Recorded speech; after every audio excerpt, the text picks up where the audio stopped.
행복한 교회가 세워진 지 벌써 6년이 되었습니다. 어떻게 보내왔는지 생각할수록 하나님의 은혜요, 하나님의 놀라운 기적과 이적이었습니다. 그리고 우리는 여기까지 왔어요. 하나님 앞에 감사와 영광을 올려드립니다.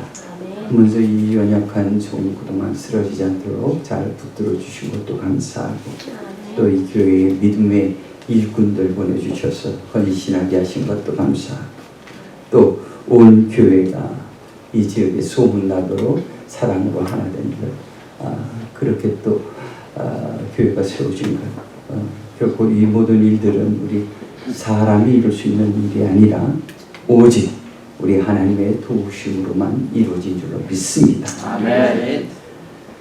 저는 오늘 교회 창립 6주년을 맞아서 특별히 교회를 위해서 그동안 물심양면을 수고하신 모든 분들에게 정말 머리 숙여 감사와 사랑을 전합니다. 정말 수고하셨어요. 정말 수고하셨습니다. 여러분의 헌신이 없었다면 교회가 이렇게 나오지도 못했고, 여러분의 수고와 땀이 아니었다면 이렇게 하나님 앞에 큰 기쁨을 드리지 못했을 것입니다. 정말 수고하셨어요. 하나님의 특별하신 축복이 여러분에게 넘치도록 임하기를 간절히 원합니다. 6년이 지났으니 이제 6년이 오늘 이제 지나가는 거죠. 그러면 내년엔 몇 년입니까? 7년이 됩니다. 어떻게 그렇게 잘하셔? 6년 다음에 7년이에요. 자, 성경에서 이 7이라는 숫자는 대단히 상징적인 그 의미가, 중요한 의미가 많이 있죠. 성경에 보면 7은 완전한 숫자입니다. 그래서 그 안에는 성경에 보면 온전한, 충만한 이런 의미를 가지고 있어요. 7이라는 것은 또 거룩, 신성 이런 의미가 그 안에 있죠. 그래서 저는 오늘 앞으로 다가올 이제 6년이 지났으니까 7년 아닙니까? 앞으로 7년을 바라보면서 앞으로 1년 동안 6년을 지나고 또 7년을 바라보면서 우리가 무엇을 준비해야 할까? 이거를 함께 생각해 보기 원합니다. 하나님께서는 세상을 창조하시고 우리에게 두 가지의 조직을 허락하셨는데 그것은 바로 가정과 교회입니다. 하나님께서 만들어 주신 것은 바로 가정과 교회예요. 그러니까 교회는 누구의 것입니까? 하나님이 만드셨으니까 하나님의 것이지요. 예, 이 교회는 누구의 것이 아니에요. 사람의 것이 될 수가 없습니다. 목사의 것이 결코 될 수도 없고요. 장로의 것이나 누구나 안수 집사의 것이 될 수도 없는 거죠. 교회는 오직 하나님의 것입니다. 아멘. 다시 말해서 교회는 온전히 주님이 세우신 주님의 것이라는 사실을 우리가 늘 기억해야 한다는 것이죠. 그런데 이 근본적인 진리를 망각하게 되니까 오늘날 교회에 문제가 생기기 시작하는 거예요. 그래서 교회의 주도권을 누가 차지하느냐, 교회의 재산을 누가 차지하느냐, 이런 문제로 싸움이 일어나게 되니까 우리는 얼마나 감사한지 몰라요. 재산이 없잖아. 이 축복이에요. 네. 앞으로도 계속 재산이 없었으면 좋겠어요, 우리 교회는. 예. 그러면 아무 문제가 없단 말이에요. 얼마나 행복한지 몰라요. 예. 그런 문제로 이제 싸움을 일어나는 교회들을 많이 보게 되잖아요. 또 세상을 향해서 또 부끄러운 모습을 그래서 보이게 되는 겁니다. 그렇게 되면 결국 세상을 향해서 교회는 아무런 능력도 영향력도 발휘하지 못하게 되는 것입니다. 여러분, 초대교회는요, 보세요. 비록 적은 우리의 사람들이 모여서 저들이 예배를 드렸어요. 그러나 저들은 세상을 향해서 목숨을 걸고 회개하라고 외쳤습니다. 세상에 그만큼 영향력을 끼쳤다는 거예요.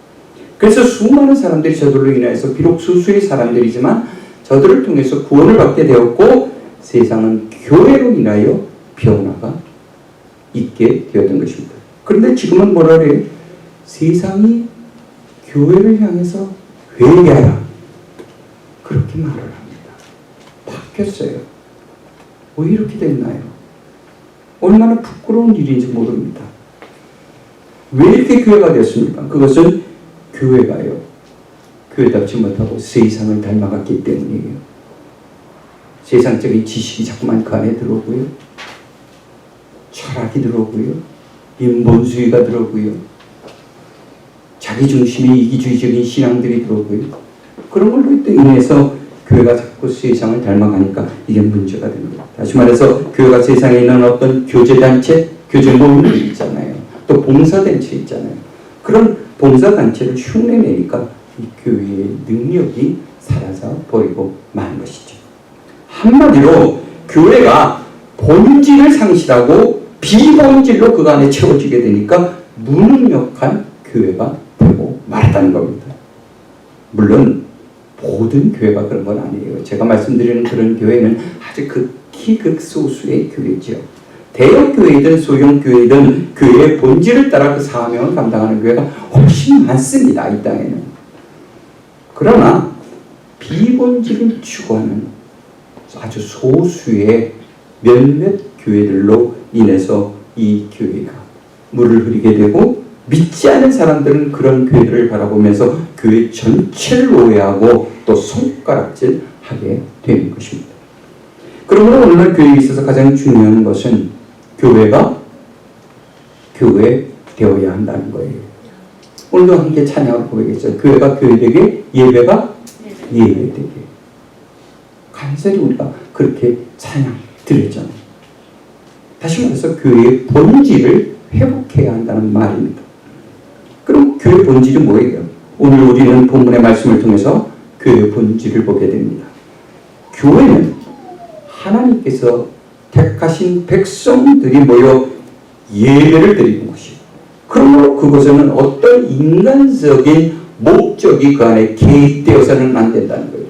자꾸만 세상의 방법이 그 안에 들어와서 그 교회를 변화시키려 해서는 안 된다는 거죠. 좀 미련하게 보여도, 좀 느린 것 같아 보여도 교회는 교회만의 방식이 있는 거고 교회의 진리가 그 안에 있기 때문에 세상을 따라가서는 안 되는 거예요. 그러니까 교회를 통해서 오늘날 어떤 사적 이익을 추구하거나 어떤 교회에 나가서 나의 유익을 추구하려고 하거나 또 내 존재감, 내가 이렇게 대단한 사람이야, 내가 이렇게 똑똑하다니까, 내 믿음이 이렇게 좋다니까 나의 존재감을 드러내려고 하는 그런 장소가 되어서는 결코 안 된다는 것이죠. 그러니까 교회는요, 세워지는 방법과 그 존재의 목적이 무엇인가, 이게 가장 중요한 겁니다. 여러분, 세상의 모든 건물들은요, 그 기초가 든든해야 든든하게 세워지죠. 오래 갑니다. 오랜 세월 동안 교회가 든든하게 세울 수 있는 것은 그 베이직이 든든해야 돼요. 평양 보세요. 평양같이 무슨 속도전을 벌이잖아요. 무슨 요새는 천리마가 아니긴데 어쨌든 그런 속도전을 벌여요. 그래서 6개월 만에 25층 건물 집니다. 대단하죠? 그건 능력으로 판단해서는 안 되는 거예요. 그거 언제 무너질지 몰라요. 얼마 전에도 하나 무너졌지만 또 언제 무너질지 모르는 거예요. 그러면 교회 기초는 어디에 세워져야 든든합니까? 바로 베드로의 신앙 고백 위에 세워져야 할 줄로 믿습니다. 아멘. 예수님은 당신의 말씀을 듣기 위해서 모인 수많은 군중들이 모였다가 그곳에서 먹을 것을 구하지 못해서 굶을 수밖에 없는 상황에 이르게 되자 주님 떡 5개와 물고기 2마리로 5,000명을 먹이고도 남는 기적을 그곳에서 일으키셨어요. 그러고 나서 제자들과 함께 빌립보 가이사랴에 가셨을 때 주님은 제자들에게 이렇게 묻습니다.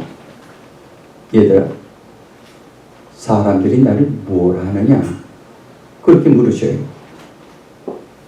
이 물음에 제자들은 이렇게 대답해요. 어떤 사람은요, 어떤 사람은 주님을 보고 세계 요한이라고 해요. 또 어떤 사람은 엘리야라고 하기도 하고요. 어떤 사람은 예레미야라고 하기도 합니다. 여러 가지 의견들이 많지요. 그러니까 유대인들은 이 이스라엘 역사에서 가장 존경받는 선지자가 다시 태어났다고 생각하는 거예요. 여러분, 선지자가 누구예요? 선지자는 하나님의 말씀을 듣고 백성들에게 그것을 전하는 사람을 선지자라고 합니다. 이스라엘 역사에는 그래서 많은 선지자들이 있었어요. 구약에 보면. 근데 그 중에서도 특별히 엘리야라는 사람이 우리 잘 기억하고 있죠. 그는 많은 선지자 중에서 특별히 존경받는 선지자였어요. 더구나 그는 죽음을 보지 않고 하늘로 올려진 사람이잖아요. 더더욱 그에게는 그런 신비로움이 있어요. 대대로 역사적으로 이스라엘 백성들은 엘리야에 대한 그런 신비로움이 있었어요. 또 누구보다도 그는 뛰어난 영감이 있었다고 기록하고 있습니다. 그러니까 사람들이 예수님을 엘리야로 생각했다. 예수님을 보고 저분은 엘리야가 다시 태어나신 거야. 이렇게 생각했다는 건 뭐냐면 사람 중에서는 가장 탁월하고 뛰어나며 하나님으로부터 놀라운 영감을 받은 사람이다. 이렇게 생각했다는 거죠. 그 말을 들은 주님은 다시 제자들에게 묻습니다. 그래? 그럼 너희들은 나를 무엇이라 생각하느냐? 너희들이 보기에. 그 물음에 베드로가 우리 성질 급한 베드로 선생님께서 재빠르게 대답을 하십니다. 주는 누구라고요? 살아계신? 그래. 이렇게 긴 문장을 다 외우시는 성도들은 행복한 교회 성도밖에 없어요. 다시 한번 고백합시다. 주는 살아계신? 아멘. 이렇게 고백을 했어요. 베드로가 이 대답을 들은 예수님 마음에 흡족하게 생각하시고 과연 나 시몬아 네가 복이 있도다. 그러나 네가 이를 알게 된 것은 네가 스스로 깨우치 않게 된 것이 아니고 하나님이 너로 하여금 알게 하신 것이다. 이런 이야기를 해요. 네가 잘나서 깨달은 게 아니고요. 성령께서 네가 알도록 그렇게 해주셨다는 거죠. 그러니까 여러분이 믿음을 갖게 된 건 결국 누구 때문이에요? 네, 성령님께서 그렇게 하셨다는 겁니다. 여러분이 노력해서가 아니고요. 여러분이 똑똑해서가 아니에요. 여러분이 똑똑해서가 아니라 여러분이 남들보다 여러분 세상에서 하나님을 알지 못하고 방황하는 그분들 있잖아요. 그분들보다 우리가 뭐 특별히 나아서 뭔가 잘나서 똑똑해서가 아니라 하나님의 은혜로 우리가 하나님을 믿게 된 거죠. 하나님의 은혜인 줄 믿으시기 바랍니다. 그리고 나서 18절의 말씀을 하십니다. 함께 읽습니다. 시작.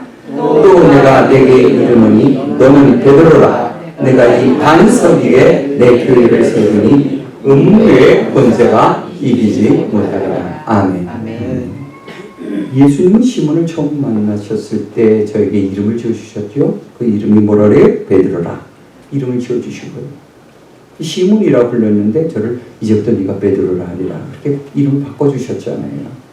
베드로는 무슨 뜻이에요? 헬라어인 페트로스에서 유래된 것인데 이것은 곧 반석을 뜻하는 겁니다. 반석.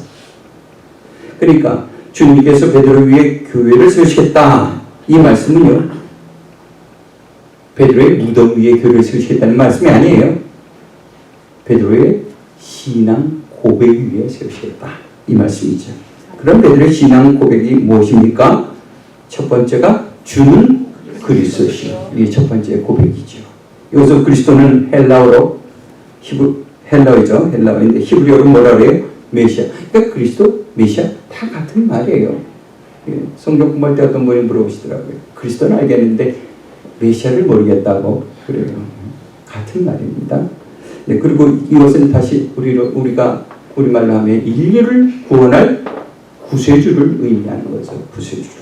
그러므로 교회는 예수님이 모든 인류를 구원하실 구세주라 하는 것을 이 믿음 위에 세워져야 한다는 겁니다.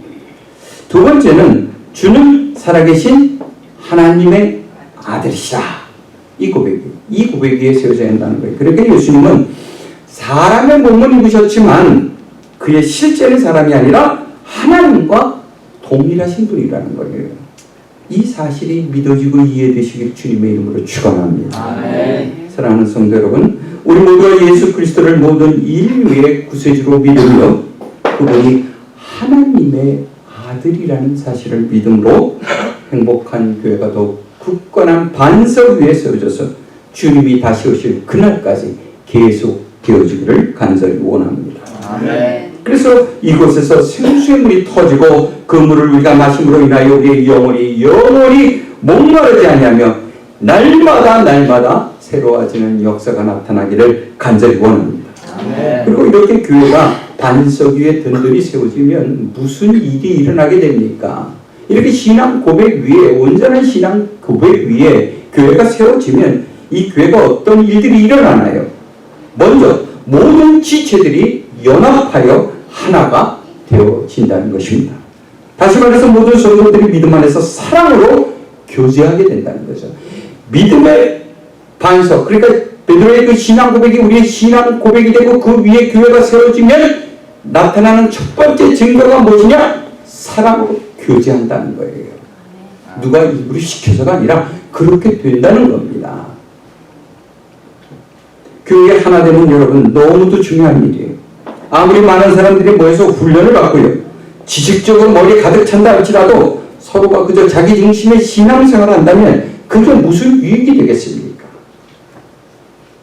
교회는 건물이 아니라 공동체, 그리고 공동체는 동일한 방향을 바라보면서 서로가 서로를 밀어주고 또 섬김으로 함께 자라가야 하는 것입니다. 그런데 우리가 만일 한계를 숨긴다 하면서 서로가 다른 방향을 바라보고 있다면 이건 큰 문제예요. 그리고 그저 자기 중심만의 신앙생활을 하고자 한다면 그 교회에 무슨 능력이 나타나고 세상을 향해서 무슨 영향력을 끼칠 수 있겠습니까? 여러분, 교회는 그 기초가 든든하면요, 반드시 사랑으로 교제되는 그런 교제가 하나 되는 그런 교제의 증거가 나타나게 됩니다. 그래서 먼저 교회 안에서 어려운 자들을 서로가 돌보고요, 또 위로하며 서로가 서로를 섬김에 있어서 머뭇거림이 없는 거예요. 머뭇거린다는 건 뭐예요? 계산이 있다는 거예요. 이 일을 내가 하면 어떤 유익이 내게 있겠는가? 그게 먼저 떠오른다는 거죠. 그건 잘못된 거예요. 사랑으로 교제한다는 것은요, 나의 유익을 추구하는 게 아닙니다. 오직 하나님의 영광만 나타나야 되는 거예요. 그러므로 우리가 서로를 섬길 때는 머뭇거림 없이 즉시적으로 순종하고 응답하며 나가는 저와 여러분이 되기를 원합니다. 그러면 이렇게 든든히 세워진 교회는 세상을 향해서 교회 안에서 이렇게 신앙 고백 위에 세워지면 교회 안에 사랑이 넘쳐요. 교제가, 그런 사랑이 넘치는 교제가 있게 됩니다. 어느 교회 같이? 그렇죠. 내 입으로 말하기는 그렇잖아요. 행복한 교회 같이 그렇게 된다는 거예요. 그렇게 되면 무슨 엄청난 플랜을 짜고 계획을 짜고 10년, 20년 온 계획을 안 짜더라도 놀라운 증거가 나타나기 시작해요. 강한 역사가 나타나요. 그게 뭐예요? 영혼 구원의 강한 역사가 나타나는 거예요. 여러분, 예수님은요, 한 생명을 천하보다 귀하다고 하셨어요. 그리고 우리에게 무엇이라고 했어요? 땅 끝까지 가서라도 네가 그 생명을 구해야 한다고 명령하셨잖아요. 그러므로 교회가 교회답다는 것, 그것은 바로 전도의 열매가 어떻게 나타난지를 보고서 판단할 수 있게 되는 것입니다. 여러분, 교회의 사명은 진리를 증거하여 세상의 모든 죄악을 정복하고요, 사망의 고통에서 죽어가는 자들을 살려내는 일입니다. 그 일에 우리는 모두 부르심을 받은 것이고요, 우리는 함께 모여 예배를 드림으로 힘을 얻는 거예요. 주님을 믿는다 하면서 주님은 어느 곳에 계시니 내가 그냥 집에서 예배 드리라. 그것은 잘못된 믿음이에요. 아주 엉터리 믿음입니다. 베이직이 없는 거예요. 신앙 고백이 이루어지면요, 올바른 신앙 고백이 있으면 반드시 교회 안에 사랑의 교제의 역사가 나타나야 되는 겁니다. 그걸 생략하고 전도를 한다는 건 불가능한 일입니다. 그래서 사고 치는 거예요.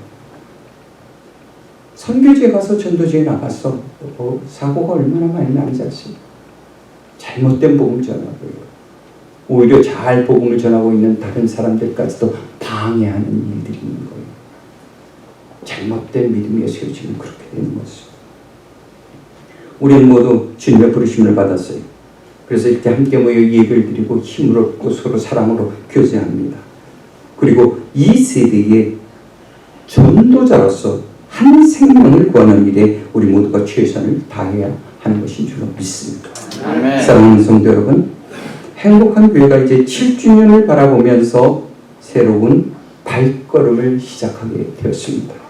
물론 여기까지 인도하신 것도 하나님의 은혜지만 이제 다가오는 내년 7주년 예배를 기다리면서 또 그 다가오는 1년 동안 또 더욱 놀라운 역사들이 우리 교회와 여러분의 삶 가운데 나타나게 될 줄로 믿습니다. 우리 모두가 주는 그리스도시여 살아계신 하나님의 아들이시라는 이런 확실한 믿음 위에, 고백 위에 굳건히 있어서 서로가 사랑으로 교제하는 가운데 위로받고 힘을 얻어 세상에 나가 더 많은 전도의 열매를 맺는 저와 여러분이 되시기를 주님의 이름으로 축원합니다. 기도하시겠습니다. 할렐루야. 그렇게 하나님 아버지 감사합니다.